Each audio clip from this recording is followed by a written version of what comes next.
variety of other reasons, such as a desire to avoid feeling stigmatized, patronized, or being judged when discussing sensitive topics. So again, people oftentimes seek out that type of support that they can't get face-to-face via CMC and the random sea of people out there. It also talks about issues of role obligations. It refers to the idea that we sometimes feel obligated to support our loved ones, even during times when we may not necessarily want to help them due to our own concerns. And sometimes that can lead to resentment. So again, another reason why people oftentimes seek out support via CMC, and this whole idea of reciprocity again. Reciprocity issues and supportive interactions include problems that occur when one relational partner is under-benefited, perhaps gives more support than the other one gives. And when a partner is over-benefited, under-benefited, over-benefited, people with health problems often find themselves in a position where they are over-benefited as people in their social network and attempt as in a position where they over-benefit as people in their social network attempt to support them during their time of need. However, the inability to help others in such situations have been found to lead to feelings of inadequacy, blah, blah. So I'm really, really sick. People are taking care of me, and I can't take care of other people, and I start feeling guilty. And so again, another reason why sometimes we don't want to burden people, and we seek sometimes support via CMC. Interpersonal benefits, next little section here. Again, all this is still, I mean, the whole thing is pretty much a big old literature review. Again, there's lots of benefits and limitations, obviously, to CMSS, Computer-Mediated Social Support. And I do think as they move through this section of the chapter is the most important. And I think it's very, very easy to understand, and it just sort of lays everything out there. And so basically, as a preview here, it looks like there are basically 4 to 5 or 4 obvious advantages and sort of a stew of various others, and then some, of course, limitations. So let me go through all these. So benefit number 1, again, benefits of computer-mediated social support. We can communicate. So the big thing is access to multiple perspectives, right? That makes sense to me. So basically, through CMC, we can communicate with a lot more people than we can face-to-face. We can diffuse dependency needs on close face-to-face friends and family, because again, we can have other people, other perspectives, other people out there via established support groups or established online group, whatever. You can get information from an assortment of people with diverse experiences from around the world.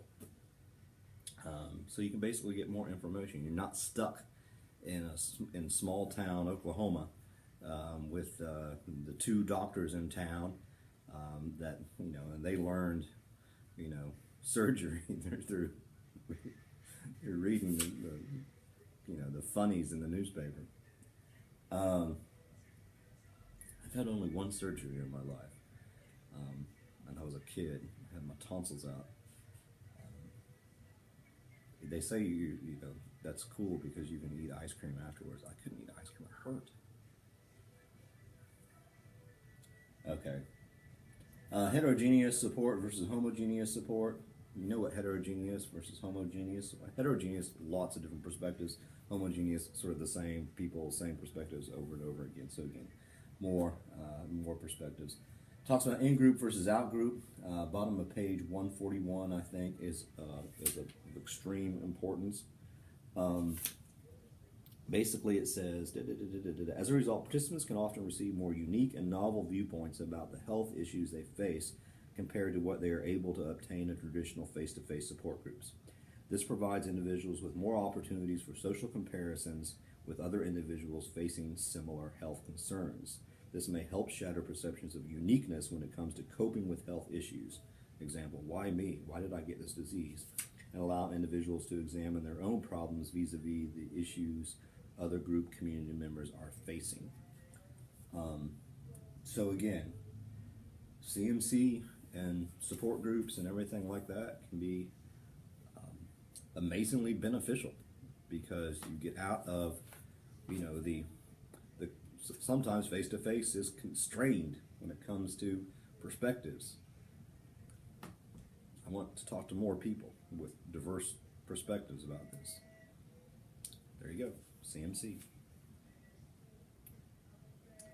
And of course, I don't know a whole lot about this, but obviously there are credible, places online to seek support and everything like that.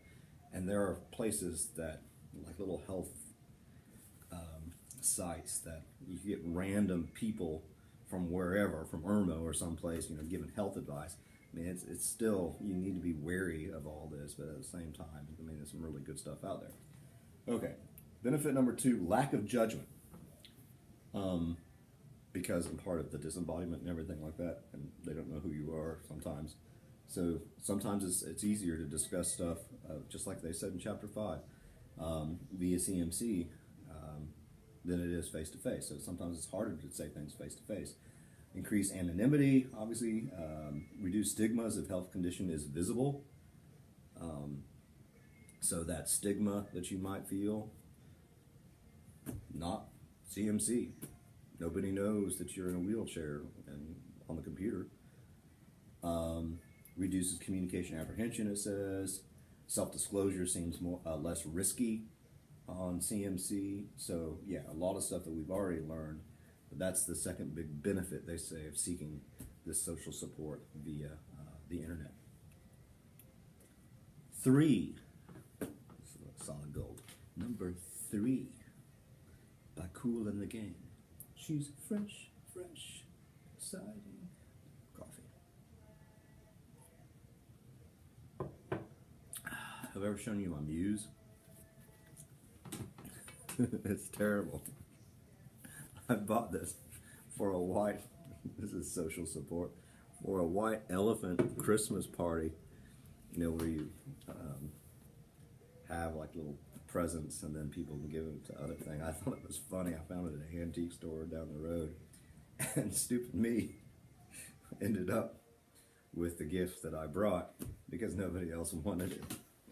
So I sat it up here on my desk because I think it's funny. Okay, benefit number 3, a sense of similarity.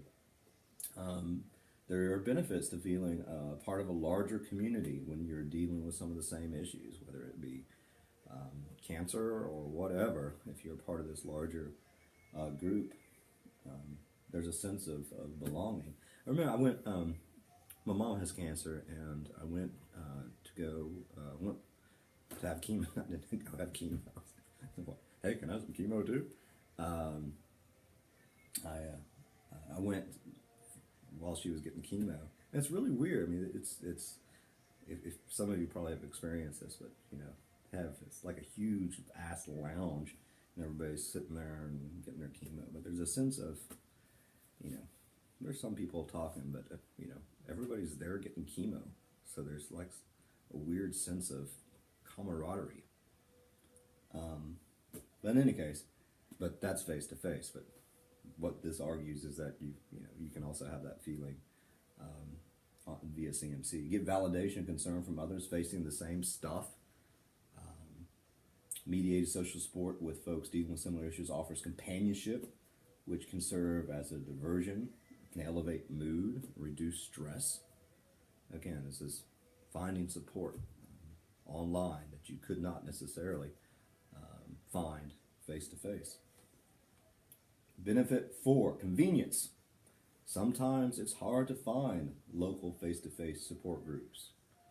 Let's say that, whatever you might be dealing with, mental diseases, whatever. I'm trying to think of all these various examples. Relational issues, all this stuff. Sometimes it's difficult to find. What are you going to, you actually go on the web, I suppose, to find support groups or blah, blah, blah, local support groups. But, we don't have a phone book anymore, really.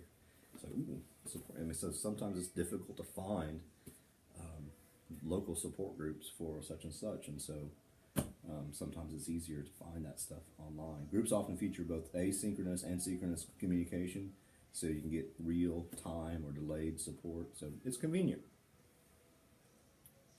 5, other random stuff. So there were 4 big ones and some other random stuff.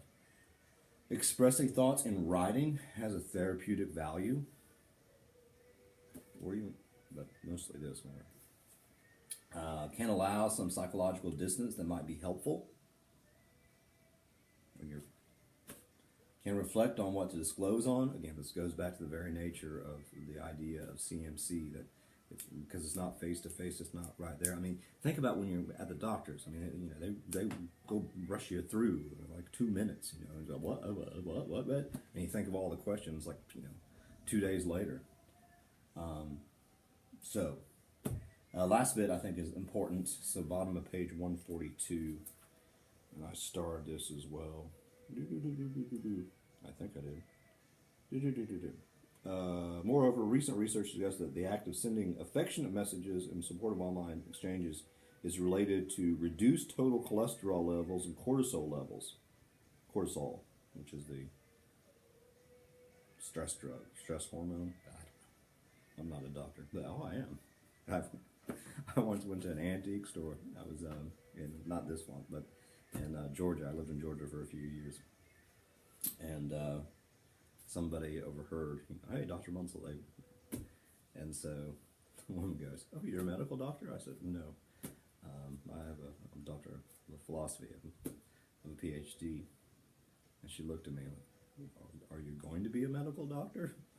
No. My dad actually used to. He just played along. I remember he would tell me stories about he was in a grocery store or something like that, and everybody knows me. "Hey, Dr. Munsell." And then people would come up to him, ask for health advice, and my dad would just give it to him. "Well, you know what you should be doing." And he didn't have he had an EDD, Doctor of Education. All right. So yeah, total cholesterol goes down if you do this. Both cholesterol and cortisol are psychological or physiological products of stress, and both have been linked to heart disease and strokes among individuals facing long-term stressful situations. So, using CMC to seek support has real physiological results, real physical impact. Interesting. Okay, now the bad stuff. The limitations. Disadvantages of computer-mediated support groups. That starts on the top of page 143. Short time of membership, so folks come and go because it's easier to leave if you've never seen somebody face to face. Lack of immediacy, as MC Hammer taught us. You can't touch that. Can't touch that. Touch that. She's a super freak. I like the original better. But this is too legit to quit. So, immediacy in part is a feeling of closeness, but oftentimes we feel closer to folks face to face because we can touch them, we can see them, we can smell them. So sometimes it doesn't have that same vibe, obviously. And all the other stuff regarding antisocial information, all this stuff that could be problematic. And by the way, touch is haptic communication. Include off-topic remarks from participants, spam messages, privateers, people will try to use the group community for their own selfish purposes, and flaming, the antisocial behaviors, people attack people. These behaviors tend to increase negative perceptions of the group community, and they may curtail membership if they occur frequently. Early computer-mediated communication researchers posited that the reduced social cues associated with the medium may encourage antisocial behaviors due to the lack of physical presence of the participants. In other words, it's much easier to be disruptive online since a person is in little danger of physical retaliation from other members. And people might be deceptive as well. And you can really get some stupid advice. Like somebody, "Oh, you have cancer? You should, I don't know, do, there's, for instance, I mean, I see this on Pinterest, all this, all the detox things that you can do, and all these